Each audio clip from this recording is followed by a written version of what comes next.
حدیث سے وابستہ ہیں، اور معاف کیجئے گا جماعت اہل حدیث فرقہ نہیں ہے، جماعت اہل حدیث امت کا نام ہے، جماعت کا نام ہے۔ فرقہ شخصیتوں کی بنیاد پر بنتا ہے، جس کا نام کتاب و سنت کی بنیاد پر رکھا گیا ہو کبھی فرقہ نہیں ہو سکتا ہے۔ فرقہ بزرگوں کی شخصیتوں کی نام پر رکھے جاتے ہیں۔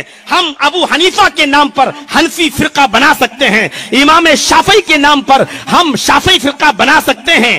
اسی طریقے سے اہل حدیثوں کے درمیان بہت سے بزرگ آئے، ہم ثناء اللہ کو بڑا بزرگ مانتے ہیں، لیکن ثناء اللہ کے نام پر ہم نے کوئی فرقہ ثنائیہ نہیں بنایا۔ ابن تیمیہ کو ہم بہت بڑا بزرگ مانتے ہیں، ہمارے درمیان بہت بڑے بزرگ تھے، لیکن اہل حدیث نے کبھی تیمی کے نام سے کوئی فرقہ نہیں بنایا۔ ابن قیم ہمارے درمیان بڑے بزرگ گزرے ہیں، لیکن کبھی ہم نے ابن قیم کے درمیان فرقے بزرگوں اور شخصیتوں کے نام پر بنتے ہیں۔ ہم تو امت ہیں۔ قرآن کو بھی حدیث کہا گیا، نبی کے فرمان کو بھی حدیث کہا گیا، اللہ نے قرآن کو حدیث کہا ہے۔ فَبِأَيِّ حَدِيثٍ بَعْدَهُ يُؤْمِنُونَ۔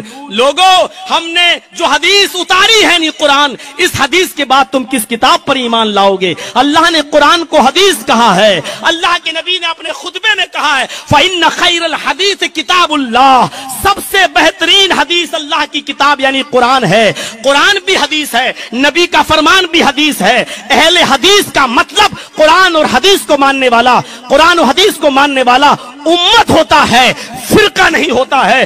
جو بھی قرآن اور حدیث کو مانتا ہے وہ امت کا فرد ہے۔